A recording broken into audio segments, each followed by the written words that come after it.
Following our 2028 World Series victory, we're going to continue the damn series. I have no intention of ending this anytime soon. Josiah Gray is looking for a new contract. You know, you had that historic type game in relief, Game 5 of the ALDS. Garrett Cole at age 38. He is, I believe, about 12 to 15 wins away from 200. Should he get to that number, I think he's a Hall of Famer. I think he's a Hall of Famer regardless. But MLB The Show is kind of funny with how they do things. Brusdar Graterol will offer him a contract to come back as our closer. Oswaldo Cabrera, I think I'm just going to let him walk. I think he wants about $11 or $12 million a year. And to be honest, he's not a starter, so I'm not going to give him that kind of money. As far as the managerial position is concerned, we are going to respectfully try to retain Aaron Boone. He won us the World Championship. We got into the World Series 3 times. 10 postseason appearances.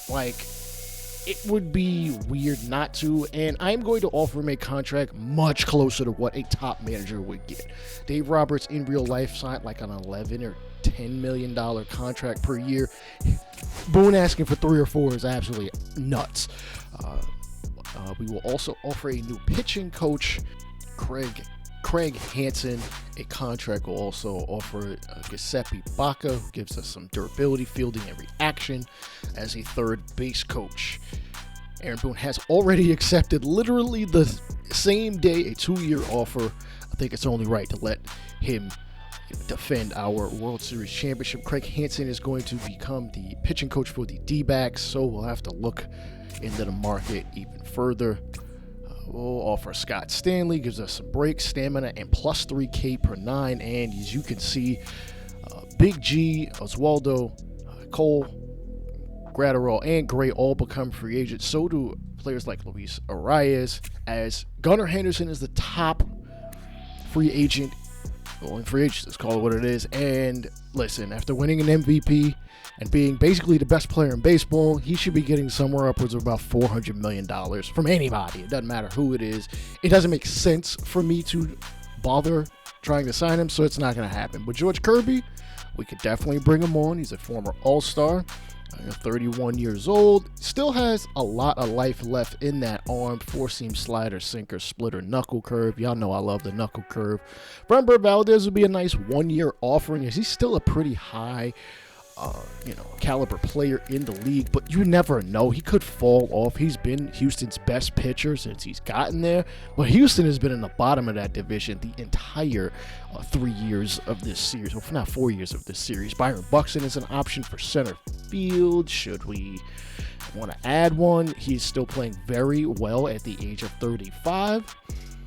Christopher Sanchez coming off a pretty great season. I mean, not even call it good. Great season. 19-4, 2.98 ERA, an all-star last year. I'm surprised he didn't win the Cy Young, but still a very good player at the age of 32. Scott Stanley will accept his 3-year deal as the pitching coach. Giuseppe Bacca will go to the Astros to be their third base coach. He must like losing. We'll offer Jackie Goldberg a third base position, and it looks like we've got our first free agent signing. Sean Murphy, 3 years, $44.8 million. That's all right, $11 million for a 34-year-old. Not the end of the world. Christopher Sanchez goes back to Philly on a 1-year deal. Framber Valdez to San Diego, who definitely needs the pitching. 2 years, $66 million. And Gunnar Henderson has signed a massive deal, 11 years, $403.9 million. To be honest, I think in real life, if you were coming off an MVP and those kind of numbers, he's getting $500 million. But, the new free agency system is capped, which I don't like. I feel like you should be able to offer somebody whatever the hell you want. Cole Reagans is going to the Guardians, which actually he may have already been there. Spencer Torkelson is moving on from Detroit over to the LA Dodgers on a 6-year, almost $100 million deal. That is a steal, I gotta say. George Kirby goes to the Twins. 8 years, $240 million. The Twins would never sign that kind of contract, but I mean, he's still gonna be a pretty good player, probably through the first 5 years of that, and then the fall off will probably begin. Garrett Mitchell to the Angels, 6 years, $96.3. Ian Happ to the D-backs, $61 million on a 3-year deal. Josh Hader signs a 1 year with Kansas City, that he finally getting out of the Astros, where he might have saved some games, but the opportunities were few and far between. We're going to offer Mitch Keller a contract because, listen, we need this starter, and if Garrett Cole doesn't, want to sign back with us, whatever. And of course, we are the World Series champions, so it doesn't matter about the draft lottery. We're the best damn team in baseball. I don't care what anybody says, even though D-backs and Phillies both won 100 games. The draft lottery will fall as follows. Angels will get the 1 pick. White Sox, Tigers, Astros, Nationals, Blue Jays all move up. Rockies, Cardinals, Marlins all move down. And then it is all where everybody was going to be at to begin with, as Jackie Goldberg finally accepts the third base coach offering on a 3-year deal. On to the Rule 5 draft.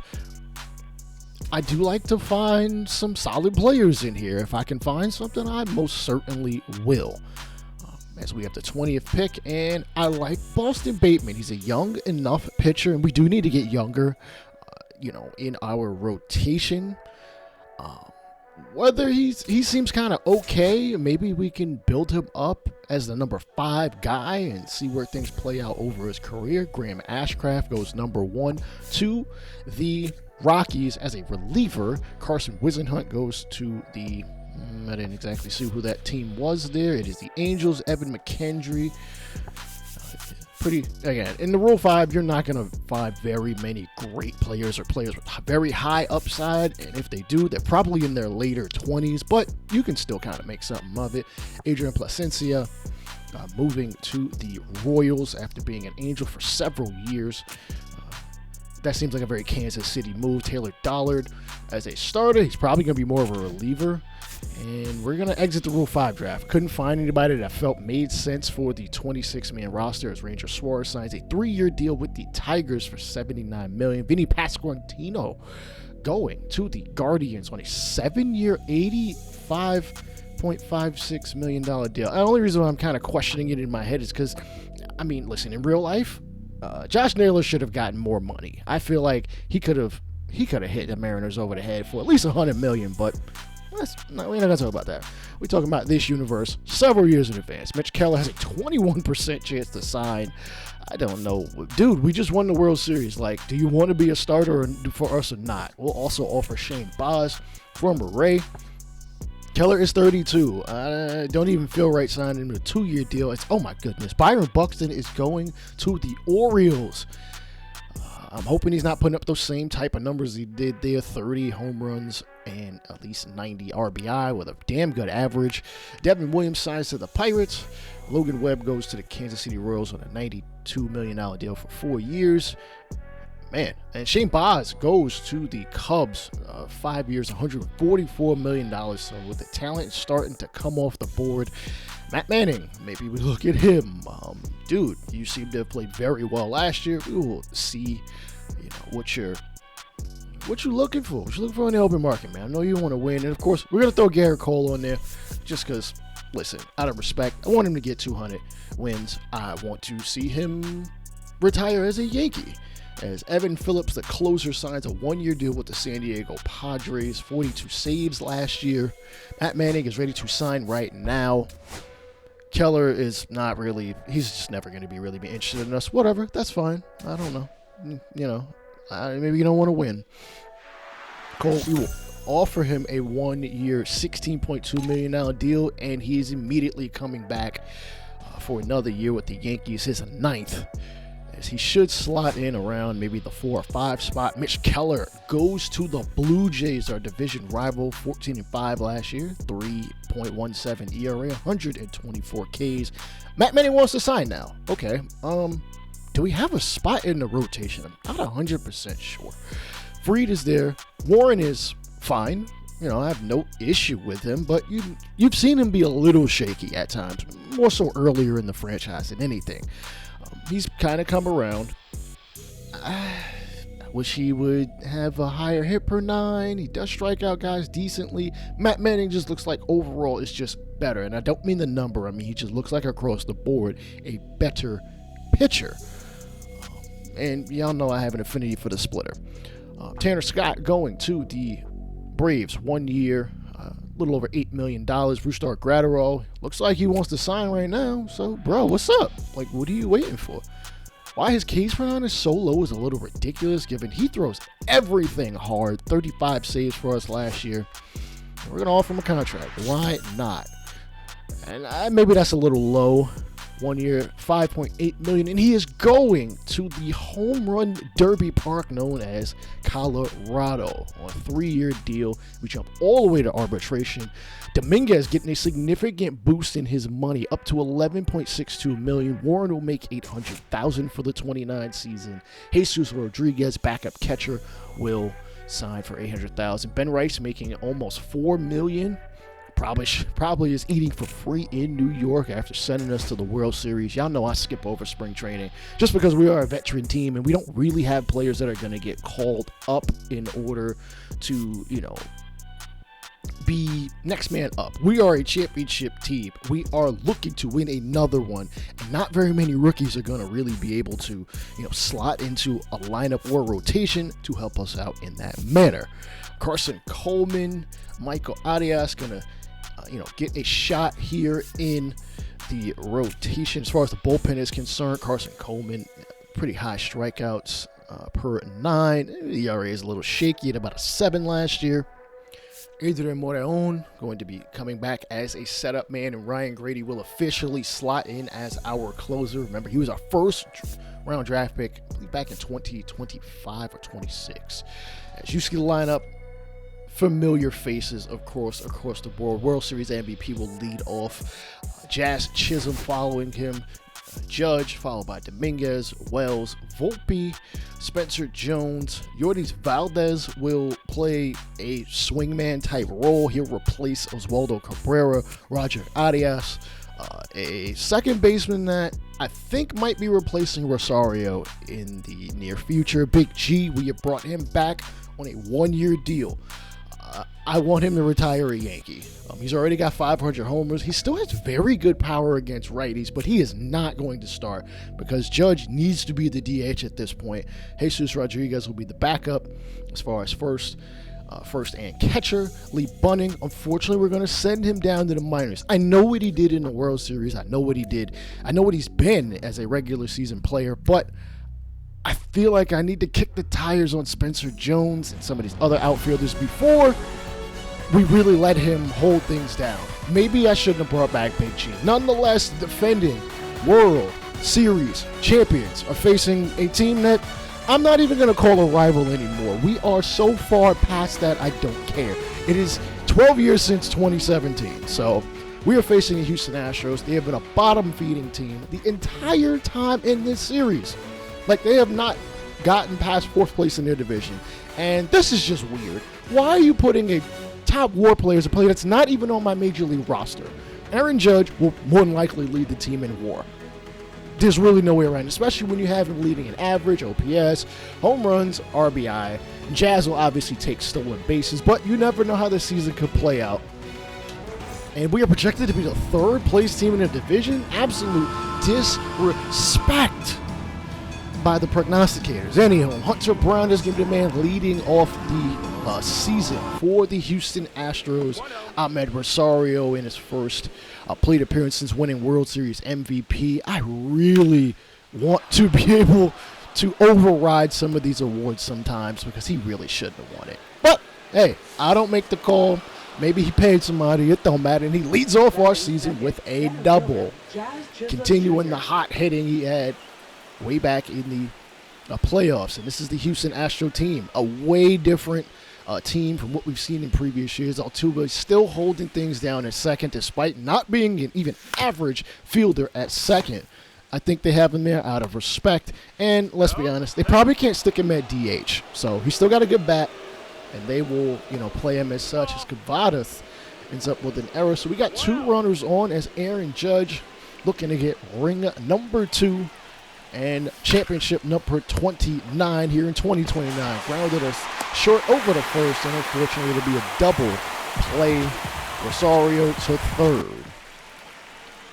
Dominguez, I know he got a significant bump in his money, but I am not yet ready to sign him to any time of extension until we figure out whether he is truly an offensive threat or whether last year was just he played a lot of games and he happened to be a solid player. I mean, hey, you know, we got to think about the future, and we don't want to log jam the outfield too much more than we may already be doing. Max Fried has been the best pitcher on this team every single year he has been here. An under 3 ERA, and he will face one of the better hitters of his generation. I don't care about the trash cans, and I never really have. Altuve is a Hall of Famer, both in real life and in this series. A career .302 average, and he is going to plop this one, to shortstop, so he won't get hit number 2889 quite yet. He should easily hit 3,000 by, like, May. No, sorry, let me not say May. He should get it by at least the mid-season point. You know, he averages 160 hits per season, so we shall see. But you see the rest of the lineup. Matt Vreeling, moving on from Detroit, sliding into the number 5 spot. He should probably be batting number 3 or 4. But, you know, the CPU is not the best with their lineup construction. Sometimes they'll have all-star type guys batting 7. And Isaac Paredes is going to, unfortunately, be Max Fried's first hit of the season given up. Off the sweeper, Nico Cabadas, ground ball to Rosario. He'll just go to short way. Easy peasy, no need to throw that arm out, throwing it to first. Number 78. And here is who will be getting a decently long leash this year, Spencer Jones. Can he prove that he is the future at really any position that we may need to slide him at? Is it right field? Is it left field? Is it center field? Is it first? He's more than likely probably the first baseman. But Ben Rice is there.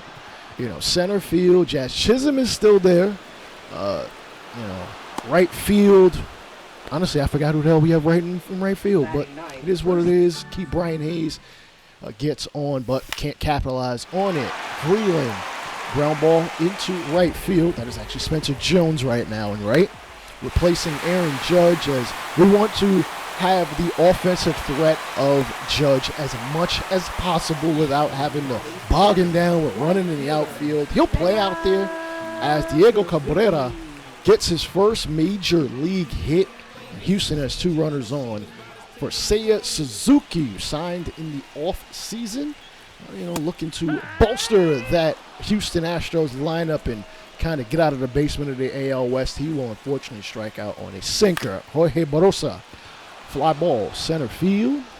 Chisholm will easily make that catch, and it'll easily be the second out. Sebi Safala swinging a miss on what I think was a sinker, higher than characteristic for that type of pitch. Chisholm takes the first pitch he sees here in the third. Runner on first. Well, now he'll just be coming home right behind him. 3-1 New York, or better known as the defending world champions.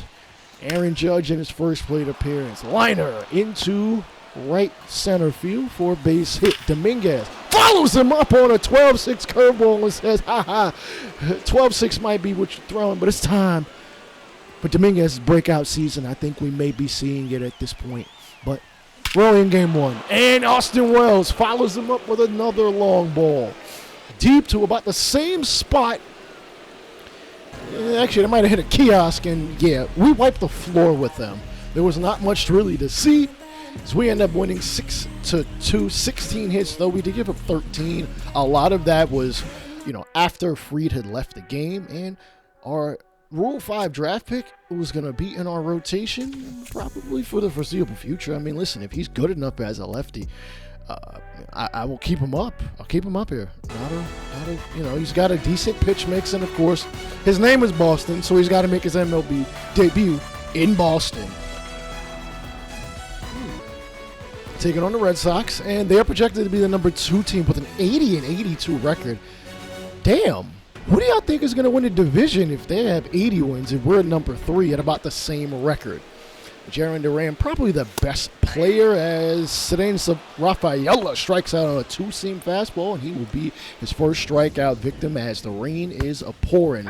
Willie Abreu, unfortunately, will be the first batter he hits with a pitch, 2-seamer right between the shoulder blades. And Duran, grounder right at Rice at first, and he will only get the out at first. Don't need another one. Christian Campbell takes a fastball, sends it into left field. Diving catch. Is that Jason Dominguez out there? It is. Showing that he is definitely improved on his glove. Signature blue glove he has there. Gets a little grass under it, but no big deal. Perfect route efficiency. Grounder. Volpe. Rosario. Rice. Double play. You know, Boston has a decent amount of youth. You kind of want to know, are they going to actually reach their potential at any point in time? Harry Ford, their new catcher, signed over from the Mariners, strikes out, unfortunately. Willier Abreu swings and misses at a fastball. Still a 0-0 ball game through 5 1/3 innings. Christian Campbell hits a two-seam, high and deep, center field. Chisholm is right there, and that is a quality start for Boston. Bateman. He'll go back out there for the 7th as Mayer. Grounder to Rice. He can't come up with the diving stop. That'll be a base runner to start the 7th. Roman Anthony, 2 away. It sends a two-seamer deep to straightaway center, and wow, it really reaches the deepest part of the park. Bounces. Unfortunately, it's only an automatic double as we take a look at the replay. It bounces, hits near the Nike sign, and just parks itself near that first seat in center field. And Boston Bateman's day is over. He is responsible for both runners on base. We'll see how the outcome plays out. Unfortunately, we end up losing in the 9th inning. Brian Abreu gives up 2 runs off 2 hits. Looks like they were both home runs. We'll take a look at another start from Boston Bateman. Kevin Fader of the Cubs, first baseman, sends it deep to left center. And it is out of here. A 3-run shot. Kevin Fader, drafted back in 2026, if I am not mistaken, gives the Cubs the lead. Jonah Heim, former Texas Ranger, is going to be strikeout victim number 4 for him. And Bateman, unfortunately, can't pick up a victory. This time it actually is a credited loss to him. We start the season 4-9. Not a good look. If we jump into a ball game against the Orioles, who are the projected winners of the division. As a matter of fact, they've won the division every year but the first one. So they're going to be a problem. Pete Alonso, unfortunately, can't connect on the slider. He'll be a strikeout victim. Here's the newly acquired Byron Buxton, already up to 341 batting through about the first 15 games of the season. And he sends this one deep to right center field into the gap. Judge is playing right field today. The throw back into the infield, not going to matter. Orioles take the lead 5-4 on a 2-run double. It's Pete Alonso. That hairline is receding, bruh. Kobe Mayo, string and a miss. High heater from Arias, known to be a hard-throwing fastball type guy, and this is a big reason why we are where we are. 4-9 to start the season, losing 8 of the last 10. We did take the Cubs series, but I feel like we may be having a bit of a championship hangover. Dominguez sends this one deep left field, but it is going to be a warning track shot to start the 5th. Volpe not hitting very well, 159 to start the season. He will at least get a base hit here as the go-ahead run on first. Judge bounces the 12-6 curveball up the middle, step on the bag, throw to first. That's a double play, 4-3. And Spencer Jones also not hitting well. Offensively, we just ain't hitting. We should call it what it is. 240 at bats. It's not a good look. Not ready to send him down yet, but you know, it's way too early. Takes a slider, sends it to right center, but he just can't quite get it out of here. I would be hoping he was working on his power. That was a big part of his game. Rosario, what the hell was that swing? Never mind. Volpe, what was that swing? Judge, oh my God. What the hell is going on out here with this Yankee offense? We are swinging at balls we wouldn't be able to hit with a golf club. Drop to our 10th loss. Big G. Oh, boy. We might need to just let him go. We're going to send him down if we need to call him up, we'll call him up probably towards the end of the year if somebody gets hurt, let's be honest. Lee Bunning, who's been a good hitter, in the 2 years or so that he's played, we're going to call him up. Even though he's dealing with a little injury, he should be back very shortly. And I think we're going to make a little bit of a move, at least against righties. Brian Hayes is the better player, but he doesn't hit righties as well. And I want Arias to get some burn. And we are going to take a look at, well, it's not his major league debut. He already has 7 at-bats. Cleveland and New York both with only 4 wins. And, yo, can we get this changed, bro? Like MLB The Show, stop automatically subbing guys out. I wanted Arias to play. And I take a look at my settings. Everything is manual. Everything is manual. Stop overriding anything that's manual in all aspects. The lineup, rotation, call-ups. Stop it. Because if Aaron Judge gets to like a 70 overall and somebody might be better than him, but he's a DH and I want him to play, I want him to play. You don't have any... You have no say in how my team is run. As we take a look at the Cleveland Guardians lineup, Jose Ramirez still holding things down, though. Ooh, that batting average is not good to start the year through the first 15 games. And what do you know? Another Boston Bateman start. Because we want to get him a dub. Ramirez, perennial MVP candidate, hits this to left field. For what else? A double, because that's just what he does. One of the most underrated players of his time, and really of any time. You figure at some point he's going to win an MVP. He might not have it at this point, as he is in his mid to late 30s. Matos, fly ball to left field is a sac fly. Cleveland goes up 1-0. But, Cleveland's kind of got to get it together offensively. Liner right at Rosario playing third. And, okay, everybody retreats back. I'm a little surprised he threw it to Arias covering second, as Jason Trujillo, the brother of Jackson Churio, will unfortunately swing and miss on the high heater. Bateman still in the game here in the 7th, despite being down 1-0. He'll strike out Chase DeLauder on a changeup. His 8th punch out. Man, it's a damn shame he gave up that sac fly. But Aaron Boone is going to replace him as we look to make a comeback. Rice, bouncer off the third base bag, and Ramirez can't even come up with it, let alone Matos. Ends up retrieving it on the way down. That's a base hit, and one of the weirdest base hits I've seen in a very long time. Hunter, Goddess, ground ball. Over the second, and unfortunately, the Yankees are going to need another 3 outs before they can get a victory. Austin Wells, swing and a miss. It ain't going to happen.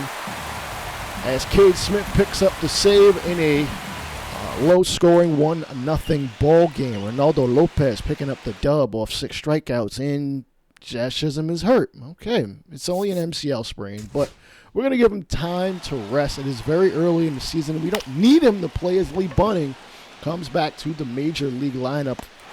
Unfortunately, he will fly out here in the 8th inning down 1, facing the Toronto Blue Jays. The only other team I've won a championship win in MLB The Show that I've showcased on this channel. That playlist is still there as Yancy Almonte will strike out Aaron Judge on a questionable check swing call. Come on, robo-umps. Get it together.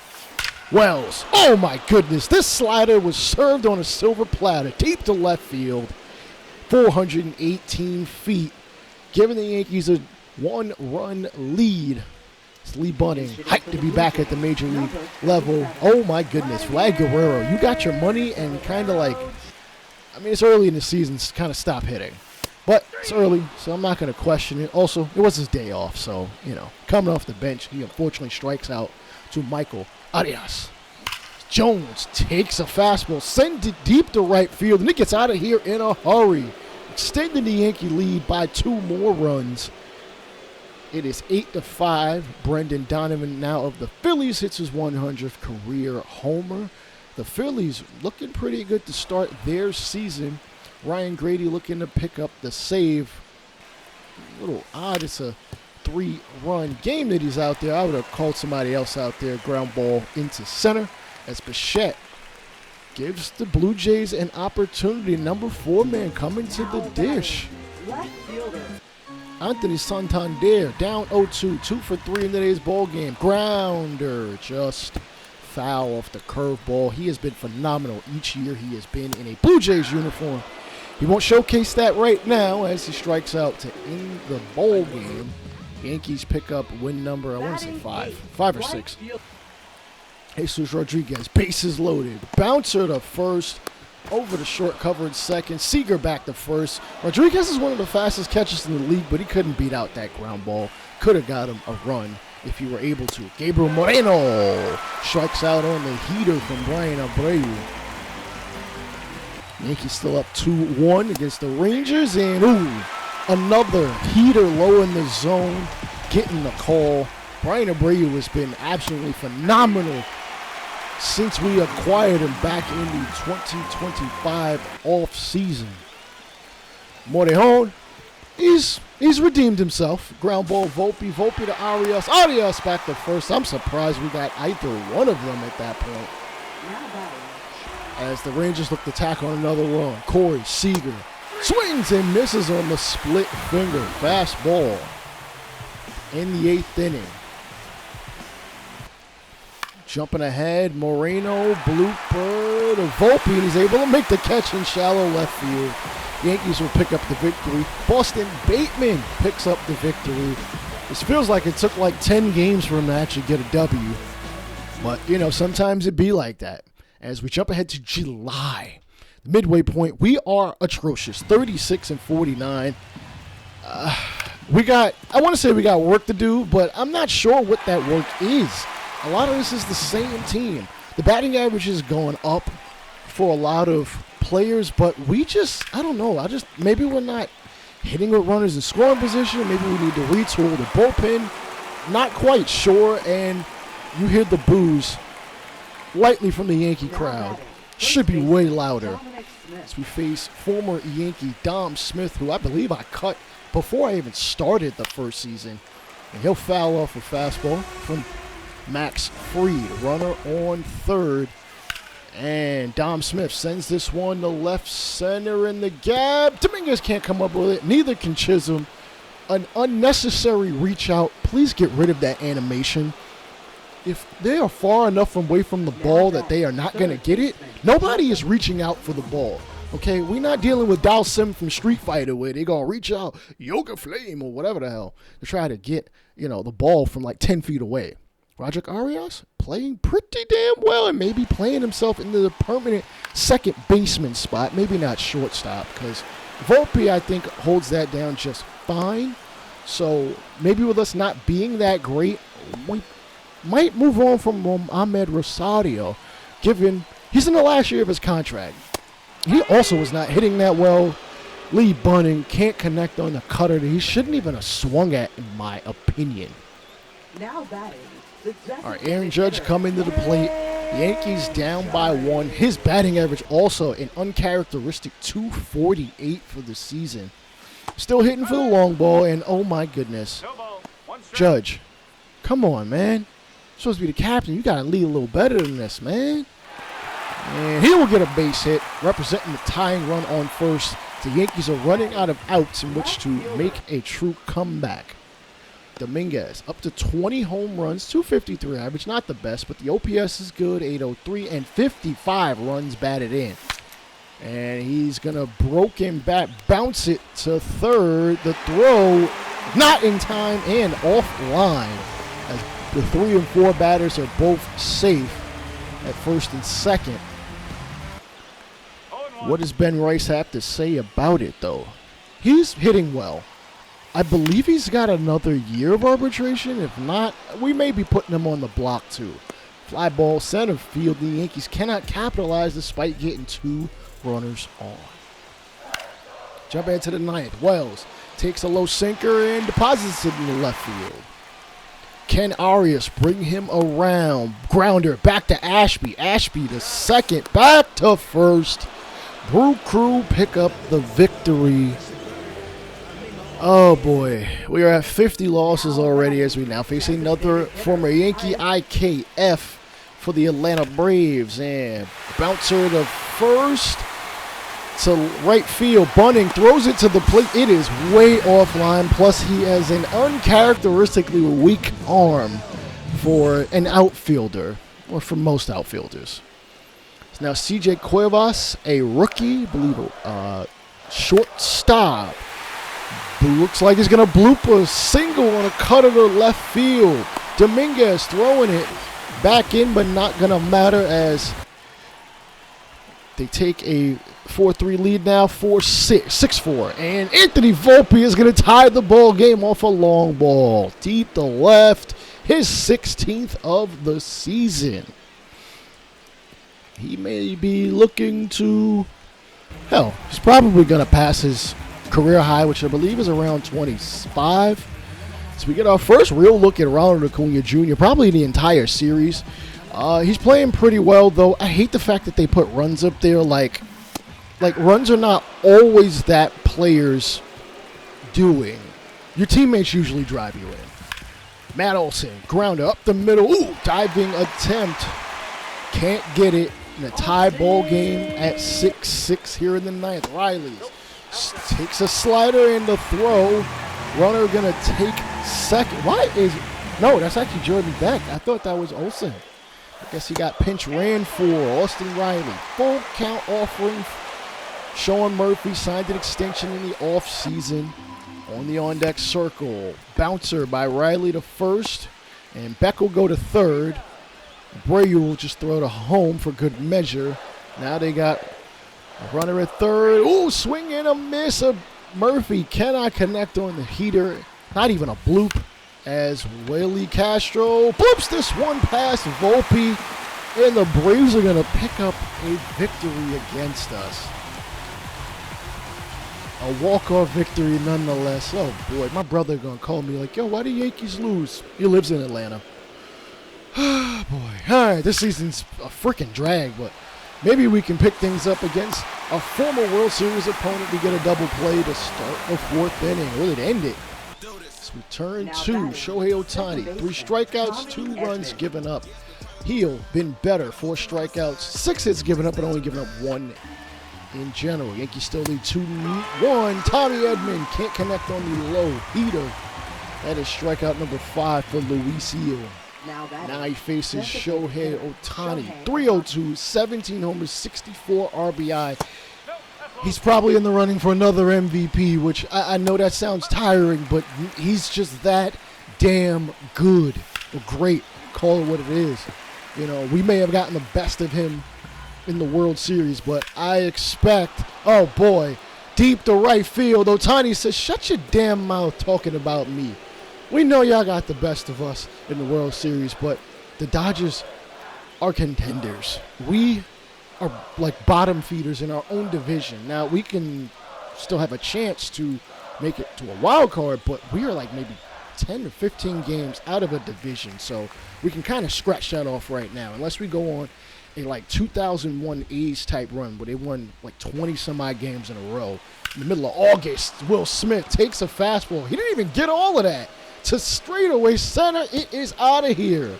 San Diego Studios, you're screwing my team, bruh. Oh, boy, it's 5-2. Who am I up? His 21st at that, and they just tack on even more offense. Betts with a 3-run shot to give him a 12-2 victory. Betts continuing to be a marquee player for L.A. as we jump ahead as Roger Arias takes a fastball, sends it to right field. No! I believe that is Hernandez who couldn't come up with it. Maybe it was somebody else. Doesn't matter. The right fielder couldn't come up with it. And we have tied the ball game at 4 apiece here in the 7th. And understandably, they're going to walk Aaron Judge. I wouldn't pitch to him either, like almost ever. And understandably so, Dominguez just has not been hitting. He didn't work a walk, so he shows that he's got some patience. A slider thrown right where he should have demolished it. It's not going to matter. We end the 7th. Edman coming up, top of the 10th. Michael Arias, looking to get us out of it, and he looks like he will. An Arias pitch goes to an Arias fielder to end the 10th inning. We look to pick up the victory, go back to the 11th, and Alec Bohm floats this one to right field. Valdez comes up with the throw to the plate, and a tag not going to happen as Wells couldn't get it in time to slap the tag.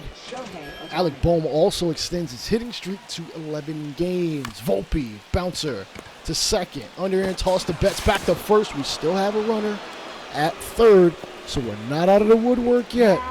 But we do need to plop one down or plop one out of here. As Ben Rice takes a fastball off the end of the bat to right field. Dodgers pick up the victory against us. I mean, listen, occasionally we're going to lose to a good team. As we now jump into the first-year player draft where, remember, we were talking smack, but this is a year we probably could use a good pick. But they base it off of last year's, record. We have the 30th pick. The first pick is Kevin Knight.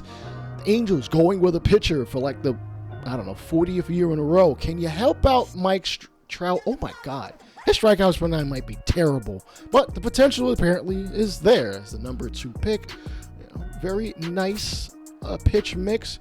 Cutter, changeup, curveball, slider, sinker. So 3 C's and 2 S's. Anyhow, it's a nice pitch mix. He throws decently hard. Number 2 pick, Will Slinger, which is a chef's kiss of a name, but you could have had him in the second round. According to Major League Scouts, the 46th ranked player picked at number 2. Hey, maybe the White Sox see something we don't.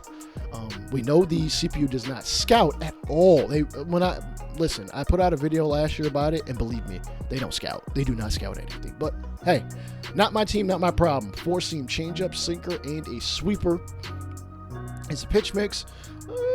3 of those pitches are about the same speed, so he's really gonna have to, probably get that fastball over and then get guys out on the off-speed and breaking pitches. Philip Pearson looks like he could be a future catcher for the Detroit Tigers. Number 8 ranked for us and could have pretty decent upside. Looks like a very good hitter from both sides, against both sides of the plate. Solid power against righties, probably better against lefties.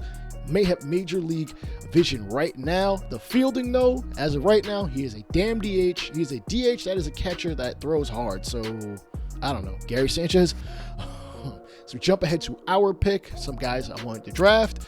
Houston Ochoa. I wanted to draft him. Look at him. He's got all that blue. Means he's probably pretty damn good, but not our pick, not our player. He is in Houston. Next up, Johnny Jackson, a guy I also did want to draft. You can see that potential up there. He was projected to be the number 1 pick. He is in Sacramento because I'm not moving the A's. I don't feel like trying to find a stadium that would work and that looks good enough, though. I do watch Stadium created a YouTube channel. Guys have some really nice, and gals have some nice stadiums. Maybe I may think that over later on. As we have our first pick, Nelson Song, definitely a player I want. Maybe I take him. I don't know. Angelo Maraville. He's pretty solid. James Pickett, though, is going to be the pick.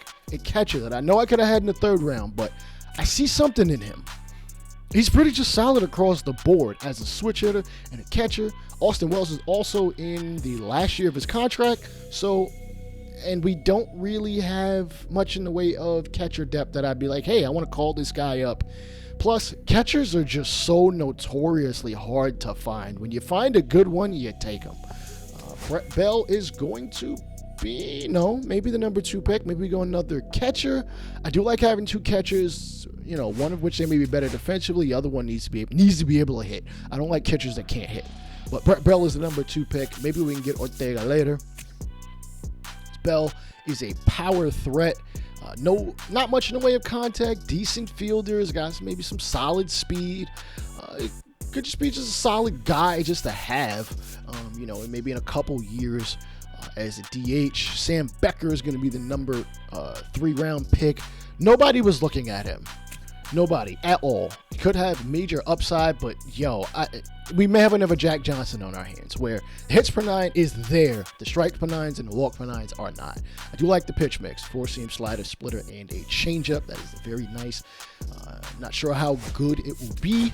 As Ruben Mata, another guy that nobody was looking at across the league. I love that for relievers because that means I can just take them later. Solid hits per 9, good strikeouts per 9. He's a righty. He's young. We need to get younger in the pen. 2-seam changeup, curveball, and a splitter. And for the final pick in the 5th round, actually, we're going to look at Joel Cabrera. Looks like a solid, just solid shortstop. So, and nobody's looking at him, so we can have him later in the draft. Ivan Cabrera is going to follow him, and that is the final pick of the draft. He looks like he could be pretty solid. I don't think I really took a look at his measurables. All right, start the second half. No, sorry, this is actually the final game before the All-Star break. Let's take on the Toronto Blue Jays. Guerrero, grounder up the middle into center field. Jones throws the third. No, that runner is going to hustle around to third. He'll be safe as the Blue Jays sit in the third place spot in the division. Fly ball by Bichette, deep to right field. This is a guaranteed run. One, the runner is extremely fast, and Lee Bunning has a not so strong arm, as Gunnar Henderson leading the American League in home runs. Porter Hodge increasing his saves total of 34 for the Cubs. Matt Olson on pace for like a damn near 60 home run season, which this is like the second or third time he's been around that pacing. Whether he gets to it or not is up in the air, as Atlanta, I believe, is yet to make the postseason in this franchise. Right. Nobody on Spencer Jones. We need you to have a good second half of the season, but oh boy. I don't know. Maybe playing him was the problem. Maybe we should have had Bunning playing earlier in the year, moved on from Jones, traded him for something maybe pitching-wise. Keep Brian Hayes. You know he's not an offensive threat. Sends it to center field. Are we about to lose to the Blue Jays? Maybe. Valdez, unfortunately, strikes out on the curveball to end the 8th inning. He's like, if I just get one more shot, I can hit it. No, bro, you had your shot. The leaders in saves: Vesia, Crum, Miller, Bautista, Cade Smith, Kevin Ginkel. And Lee Bunning sends this one to right, but it's going to hang up and find a glove. Yet again, Arias might be in the running for Rookie of the Year if there's any positives so far in the first half of the season, as Dominguez sits third in home runs in the American League also. That's another positive. You got to take as many positives as we can. Maybe there's a move as far as trade-wise that can really, jumpstart this organization, man. It's just not a good look this year for us. Oh, boy. Austin Wells standing in the on-deck circle. Bottom 9. Slider way off the plate. They didn't want to pitch the Judge. And I wouldn't either if I were them. So Austin Wells is an opportunity to come up clutch. He doesn't even have to hit a home run. As pitch, fastball hit into left field. Runner from second is going to come around and score. Judge is going to end up at third. An overthrow of the shortstop Bichette, but nobody advances. So we'll have to either get a sac fly or a base hit to win this one. Volpe is going to get intentionally walked. What? Because they're facing a lefty. That's why. Volpe does have immense power against lefties, attribute-wise. Jeff Hoffman, former reliever of the year, will face Ben Rice. Bases loaded, rips it into right. Rice comes up yet again. Rice continues to be clutch, both worldwide and in this universe. Another victory thanks to Ben Rice. We at least end the first half of the season with a W. Hopefully we got something better for the second half of the season.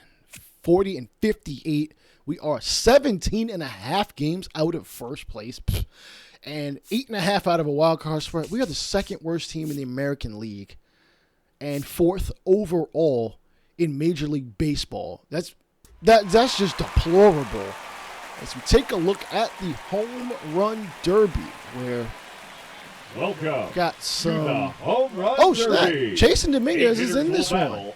All right. The first non-Aaron Judge player to be a part of the Home Run Derby. Now, I wonder if Dominguez is an all-star. As we last look, he was 3rd in the American League in home runs. I think he's an all-star. He just might not be a starter, which is fine. I'm not too concerned by that. As he's got 12 so far, looking to get number 13. Hooks this one just inside Citizens Bank Park. Yeah, Citizens Bank Park. for the homer. He ends up with 13, but I don't know if 13 is going to be enough, my dude. I don't know. You better. Brent Rooker is probably going to smash 15. Will Smith might also. We'll see. Oh, unfortunately, Dominguez is eliminated. So it's Tucker, Gunnar, Brent, and Hoskins with Kyle Tucker becoming the 2029 Home Run Derby champion. Tucker. I'm sure that'd be a nice DD card in 2029 or 2030. I don't care. I don't play DD. Who am I kidding? But he did hit like 45 homers, which is nuts because he might end up with that same number in the actual season and maybe win an MVP.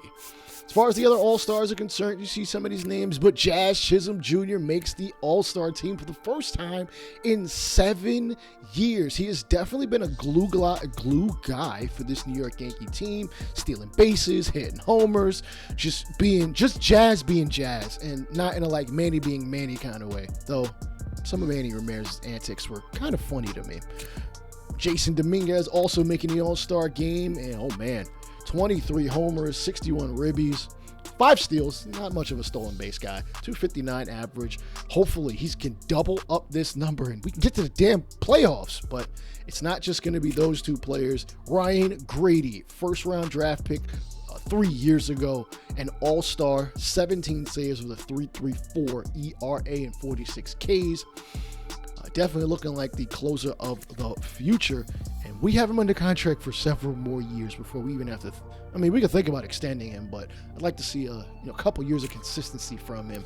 And I'm looking at some of these players at catcher because Austin Wells should have made the damn All-Star team. Freddie Fermin, good numbers. I can't be mad at it. 270 average, 10 homers. Bo Naylor, better power, a little worse RBI. He could steal a couple bases, but Austin Wells was second in All-Star voting for catchers. How do you not get in based off the votes? I get that every team needs a representative. Just extend the freaking roster. You can have as many players on the All-Star roster as possible, as far as I know.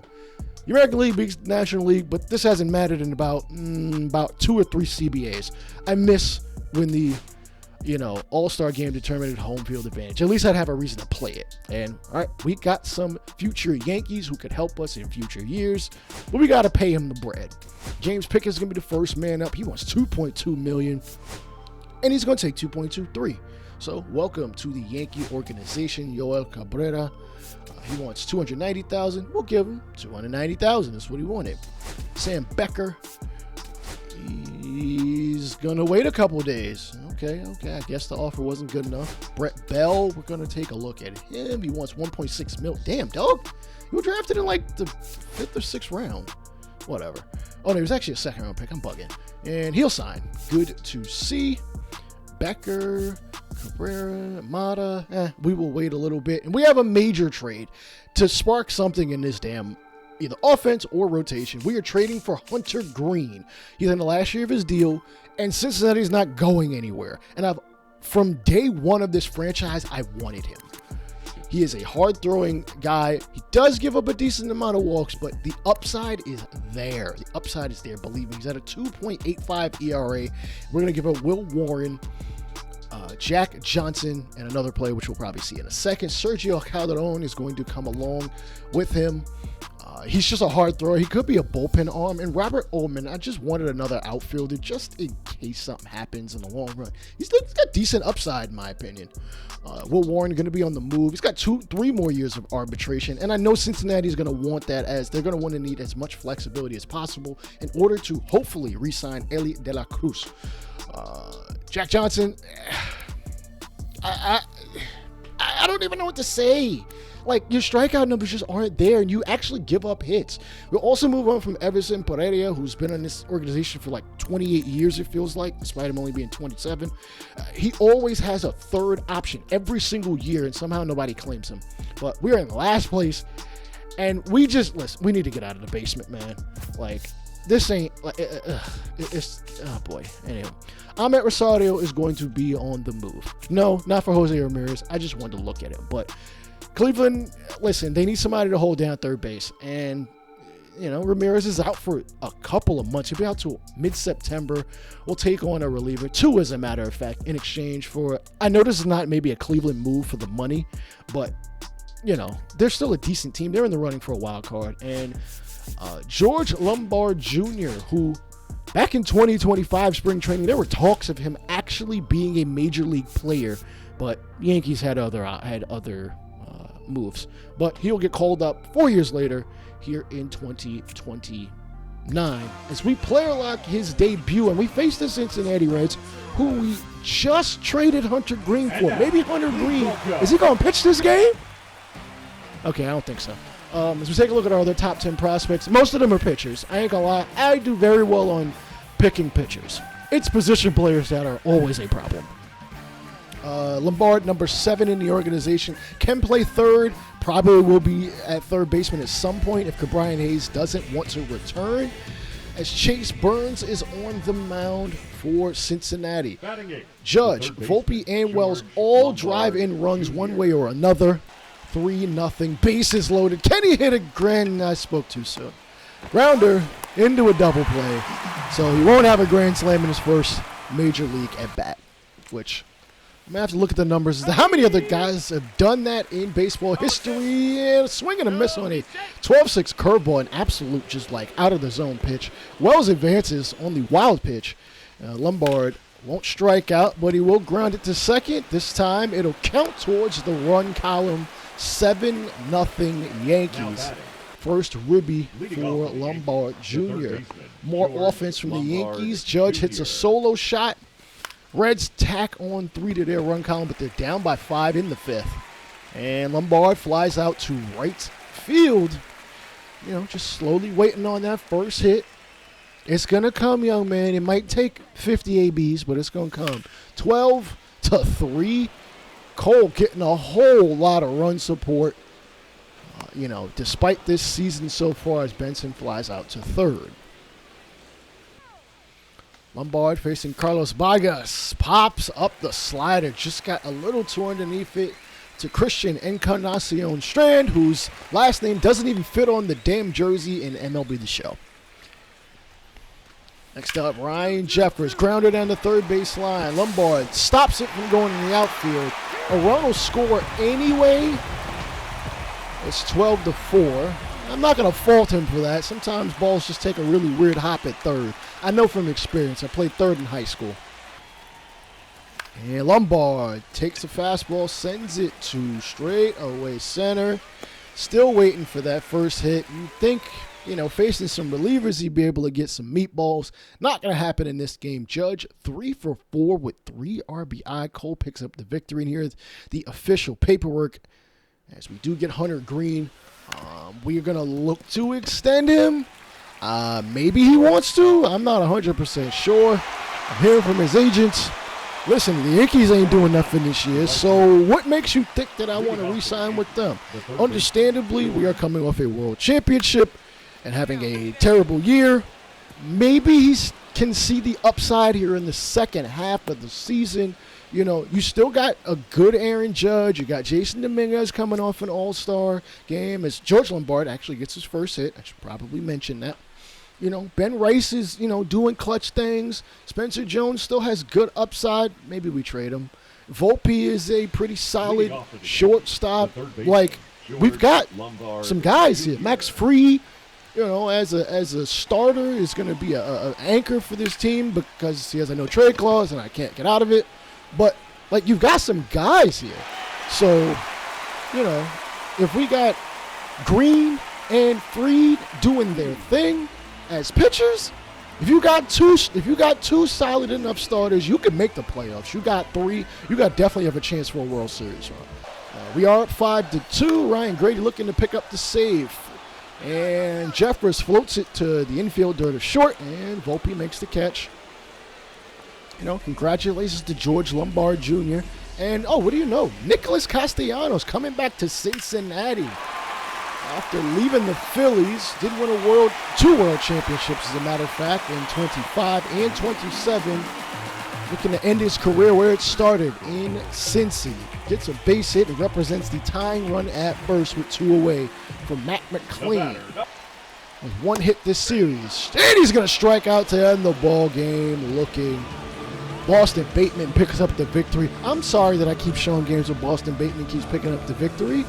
We don't like Boston winning unless this Boston plays for us. Nonetheless, 8 days left until the signing deadline. I have never lost a player in this series yet. It is always a possibility. Ruben Mata is going to decline the freaking offer. Okay, Sam Becker, come on. You want $522,000? I'll give you $693. Okay, y'all know what? I'm not going to say y'all greedy because, listen, you got to get your money while you can, especially in the early years, so I can't talk. Nasim Nunez as we face the Washington Nationals. Hunter Green makes his New York Yankee debut. First batter, grounder to Volpe, and he'll set Nasim Nunez down. Start the first inning. Jacob Young, a promising center fielder, sends it into right field for a base hit off the slurve. Then he'll take off for second. The throw by Wells into second, not going to be in time. Stolen base off of Wells. 16th of the year. Wood, slider, misses on the outside corner. Throw to third. Wells has got him. Little late call there. Lombard scoops it out the dirt and not stepping on the bag, swipes the tag.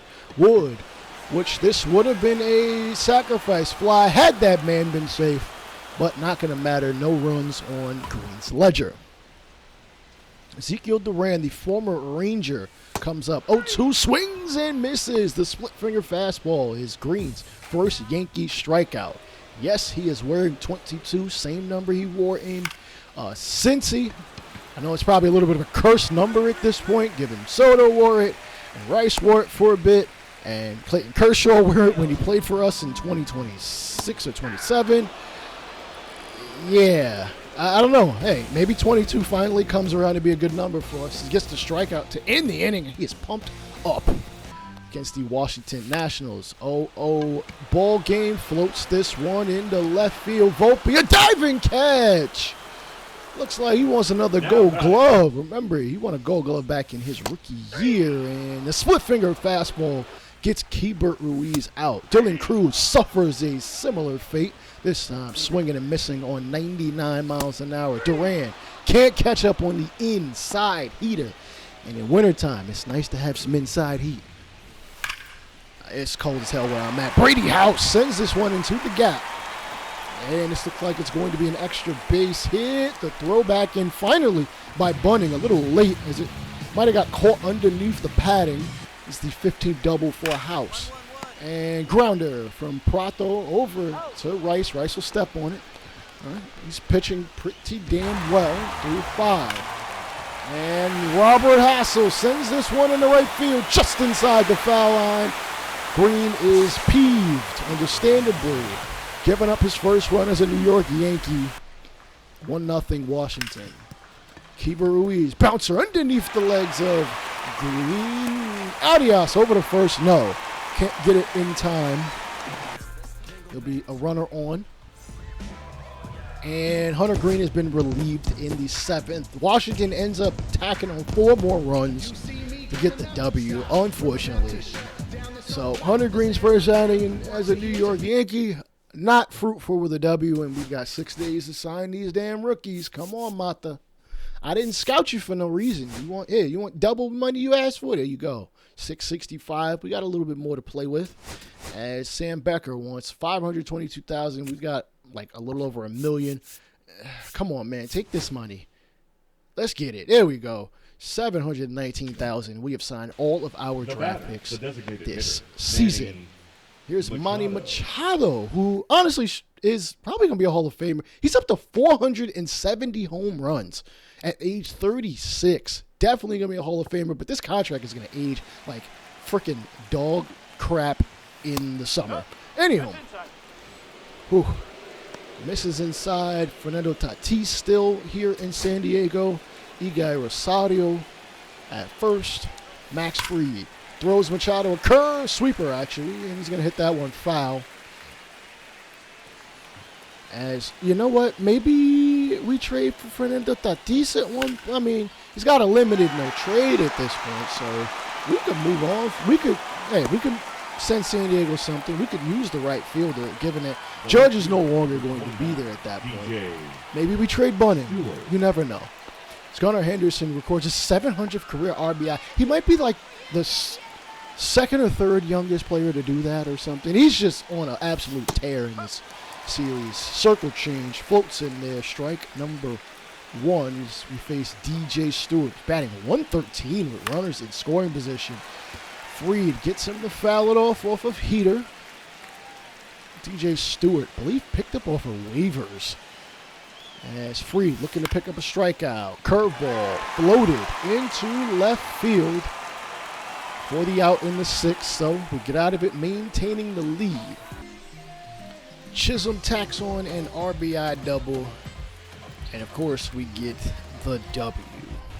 All right, next game in this series. Grady out here despite being the closer in the top of the 9th. Against Manny Machado, grounded to Arias, Volpe the first, get out of it unscathed. Turn 2. As Jeremiah Estrada looks to extend the game to extras. Should he be able to take care of business against the Yankee lineup? Lourdes Valdez leading it off. 1-2 down. Swings and misses at the 4-seam fastball inside. He had no shot at that. Estrada just cocked back and flung that thing. Lee Bunning, what can he do here in the 9th? 0-2, pops up a slider. As Machado is going to make this catch easily. It looks like we may just be going to extras after all. Let's see what Arias can do. It's only 8 home runs this season, 35 ribbies. You know, batting number 2 just because he's taking over for Anthony Volpe for today, and he sends this one faster than it reaches the plate out the right field. Yankees pick up the victory on the San Diego Padres, 1-0. First walk-off home run of his career, and the possible Rookie of the Year candidate gives us a victory in a season that could use some more of them. All right, now we face the Chicago White Sox, tied in a 5-5 ball game as Volpe unfortunately swings and misses on a Dovile slider, which means somebody else going to have to do something, that being the captain, Aaron Judge. He's got a home run and 2 ribbies. And scored twice. He's up to 21 homers, which isn't, I guess, gaudy numbers, as he smokes the slider deep to right field. Oh, man, it finds a glove.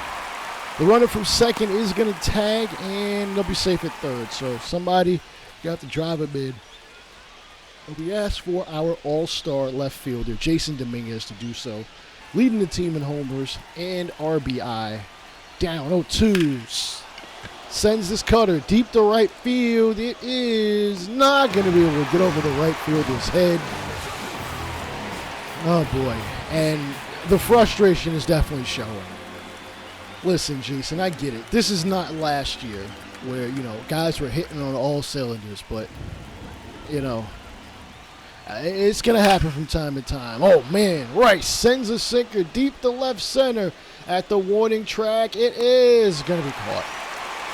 Runner from first, going to have to retreat all the way back. Keep Brian Hayes, runner on first in the top of the 8th, is going to hit the sinker into the right field gap. Runner going to round third, and they're coming home.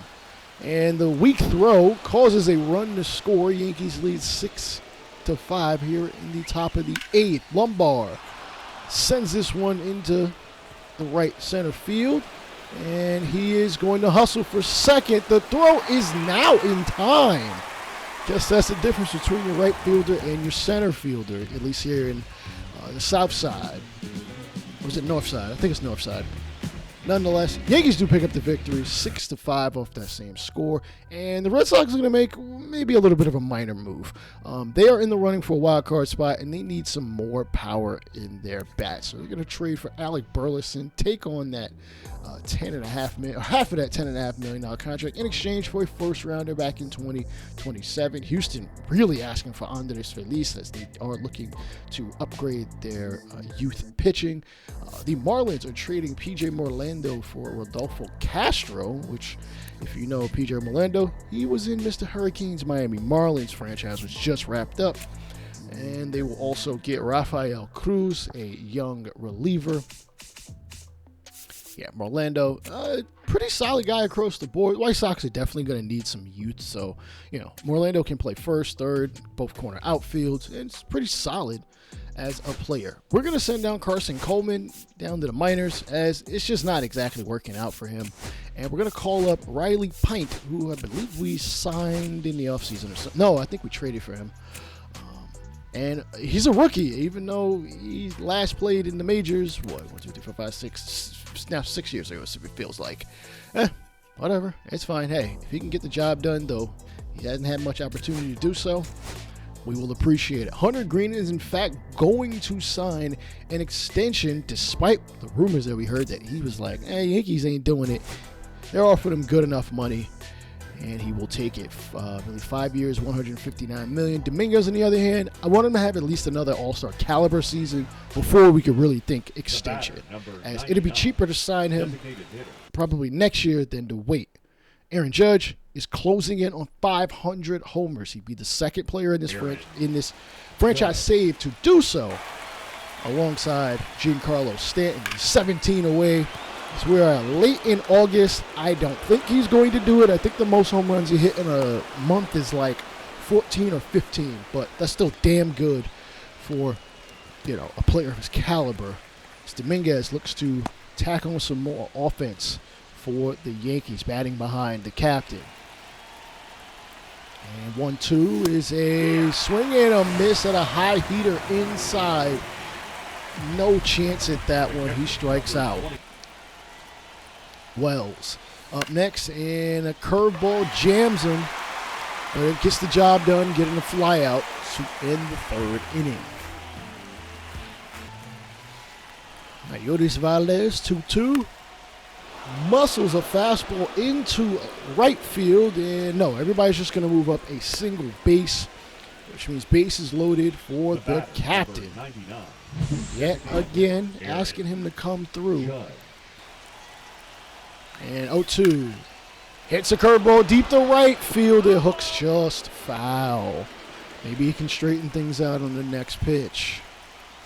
The pitch. Oh! Swing and a miss at a curveball. He probably should have just let hit him, as Omar Cruz gets out of that one unscathed. Jack Sawinski, a player that's on his third team in this franchise save file. Remember that traded from the Pirates to either the Marlins or the Rays. I think it was the Rays. And then got signed in the offseason just this past year with the White Sox, giving them a run and the lead. Rice strikes out on his slider. That pitch is just disgusting to left-handed batters. Arias sends this fastball deep to left field. At the warning track, it's going to be caught near the wall to end the inning. What can some of our batters do in the ninth here? Oh, man, another lefty getting a slider inside, cannot connect on it. And, Bunning can hit. Bunning can hit some. Valdez, 1-1. Takes a fastball. Sinker, as a matter of fact. Deep to left field. It's going to be another out. Come on, man. We should not be losing to the White Sox. But, listen, it's the type of season we've had all season that we sometimes beat good teams and oh, man. Swing and whiff at pitches we should be demolishing. Oh, come on.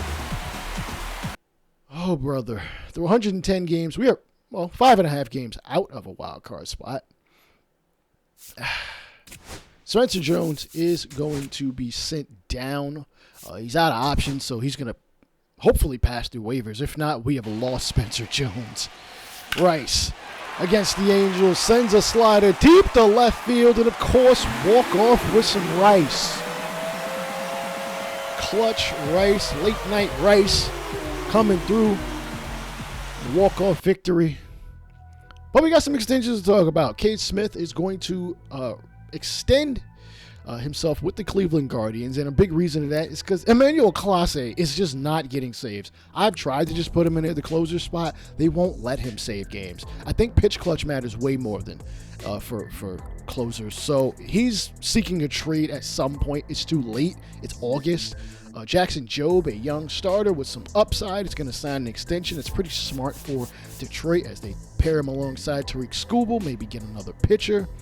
Wyatt Langford is going to be a free agent in the offseason, and Texas is not looking to lose him. And holy crap, he's going to get a massive deal. 9 years, $382 million. Mark Vientos is going to sign an extension, a little lower than I would have thought, but 5 years, $105. James Wood, 2 years, $52.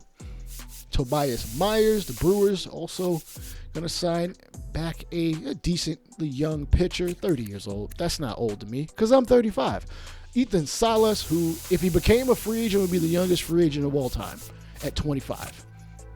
He's going to sign a 9-year extension. I believe the first, 5 years of that is, no trade. The other 4, limited. Roderick Arias plops one into left field. Is he going to score a run? Runner coming around from first. He slides in there safely. As Anthony Volpe scores from first on the 20th double of Arias's potential Rookie of the Year type season. Valdez bounces one past Vientos at third. That's Beatty at third. A throw back into the infield. Yankees up 8-2. I just had to show us beating the snot out of the Mets. Bunning rips this one in the right field. Running from first. Going home. Soto can't come up with it. Bunning the third. He slides in there safely. It's 9-2. New York Yankees. Mets do strike back some, but it's not going to matter as in a bases-loaded situation, Grady gets it done. The batter, number 99. Down by 1 against the Rays as we are pushing through the month of August. Rays out of a playoff spot also, probably way further than we are. Judge now 12 homers away from 500. Still up in the air whether he actually gets to it or not. As the slider, not going to be a home run, but it will drive in at least one run, and it's going to roll all the way up against the wall due to a stupid reach. Why would you reach so far for the ball? When you are that far away from the ball, you shouldn't be reaching for it. The center field nonetheless, 18th double of the year for Judge, and he's now a triple away from the cycle. Can he get it? It's not a triple-worthy ball. That'll plop down in right center. It'll score a run, so while disgusting to look at, hey, it counts for at least a run on the ledger. And damn it, as we close out this season, Aaron Judge tears his hamstring. We're 77-83. We would need an absolute, we can't win the division, and we would need an absolute miracle to win, get a wild card spot. We have 3 games left in the season. Game 160, 61, and 62. Giancarlo Stanton did get the call up for the final 3 games of the season. Out of respect for his career and what he's given to us in the Yankee organization, he will fly out in his first plate appearance. Leading off for the Yankees. Hayes and Jones drive in 3 runs combined. Big G hits a slider deep to right center. Actually, not that deep. And he'll fly out once again. Remember, he hit his 500th home run against the Royals. Grounded a second over to first. And the Yankees officially have been eliminated. No, we haven't. We won the game. What am I talking about? We pick up the victory, and listen, we have a razor-thin chance of making the playoffs. So, hey, maybe we win 3 straight. And, some other teams. Never mind. I spoke a little too damn soon. Red Sox will be taking on the Blue Jays. Athletics, Rangers, Braves, Giants, Mets will be taking on the Phillies. Orioles, Tigers, Cubs, and Dodgers all have first-round byes. We have missed the playoffs, and as a matter of fact, this is the worst New York Yankees season in almost 35 years. The A's win their first playoff series in several years. The Braves have moved on out of the wild card spot. The Orioles, they have taken care of business they'll be taking on the Tigers. I'm sorry, this is flying by way faster than I originally edited. Nonetheless, it'll be the Phillies taking on the Cubs in the NLCS. It'll be the Tigers and the Orioles with The Cubs moving on to the World Series. They'll be taking on the Orioles or the Tigers. It will be the Tigers in the World Series. And we'll see who wins the World Championship. Tigers lose game 1, win game 2, lose game 3, 10-2, lose game 4, and the Chicago Cubs have won the World Series. Their second since that cursed 1906. And the World Series MVP, PCA, batting .619. That's a World Series MVP. Drove in 9 runs. That is a World Series MVP, MLB The Show. Colt Keith named the ALCS MVP after Judge won it back-to-back years. Kyle Tucker takes it for the Cubs and wins a championship. So that $400 million deal he got back in Season 1, 2025, has paid off. Stephen Kolak wins a Gold Glove. Pablo Lopez. Austin Wells picks up his first Gold Glove of his career. Despite not making an All-Star team, Patrick Bailey picks up a Gold Glove. Josh Naylor takes it at first. Vinny Pasquantino. Ben Rice finishes third. Zach Geloff gets a Gold Glove. Bryson Stott, who somehow is in the minors, wins it. Matt Chapman has like 9 Gold Gloves. There are no platinum gloves in this game, but 9 Gold Gloves is nuts. I think he's right behind Nolan Arenado, who retired last year, and Brooks Robinson, who has like 12. Played way back in the day for the Orioles. Some other guys. Dansby Swanson wins back-to-back Gold Gloves, though his offensive numbers are tanking. He's 35. He's been a solid shortstop, but nothing out of that I would think would have warranted that no trade clause he asked for several years ago. But he wins a championship, so who am I to complain? It's not my money. Matt Freeling wins a Gold Glove. Julio Rodriguez in center. Julio, I don't know why he's getting worse, but he's playing very well. Who the hell am I to say that he's playing worse? Brandon Marsh wins it in the National League at center. Dylan Cruz picks up a Gold Glove for the Nationals. Something positive for them. Colton Cowser wins it in right field.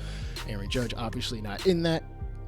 Kobe Mayo wins the Silver Slugger here in 2029, just beating out Aaron Judge. But Judge will be out for a couple more weeks, but we'll see him in the spring. He's had a damn good season. He's got 2 more years left on his contract, 2030 and 31. Jordan Alvarez picks up another Silver Slugger, this time in the National League, beating out Shohei Ohtani, who won it 6 years in a row. 6 years in a row. He also has 7 MVPs at this point. Silver Slugger Will Smith, Logan O'Hoppe takes it in, just beating out Austin Wells, who won it last year. Rhys Hoskins wins the first base Silver Slugger after Vlad won it 2 years in a row. Bryce Harper, another Silver Slugger to the award mantle. His 5th of his career. He's definitely a Hall of Famer. He's got 2 more years left on his deal, which looks freaking light by comparison. Ozzie Albies picks up another Silver Slugger. His first, I believe, since leaving Atlanta. Alex Bregman, a Silver Slugger at second base. He left Boston.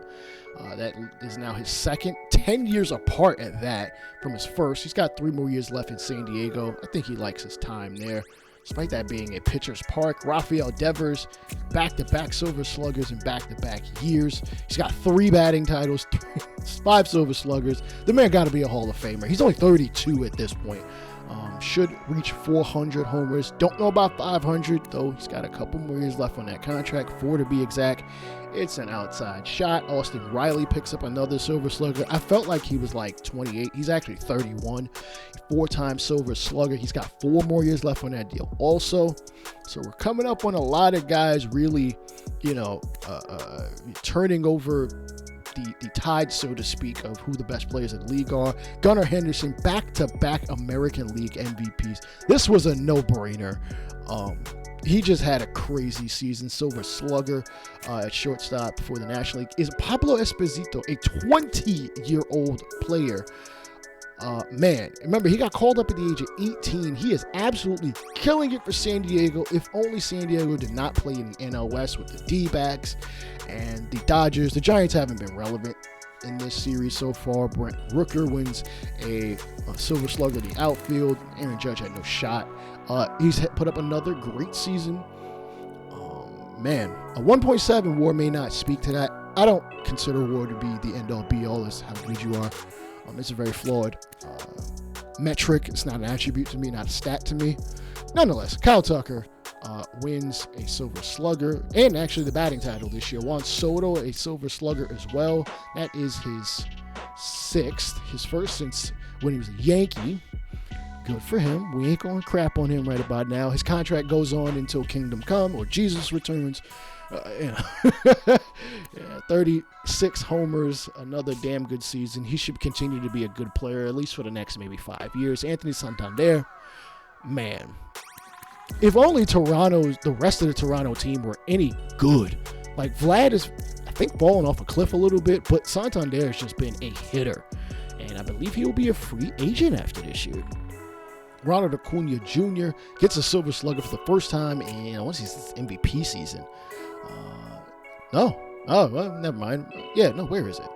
No, he won it in 2026. I take that back. Michael Harris wins a Gold Glove. Of course, Ronald Acuna said, I want my money after I signed a, safety security blanket type deal earlier in my contract and gave y'all MVP seasons.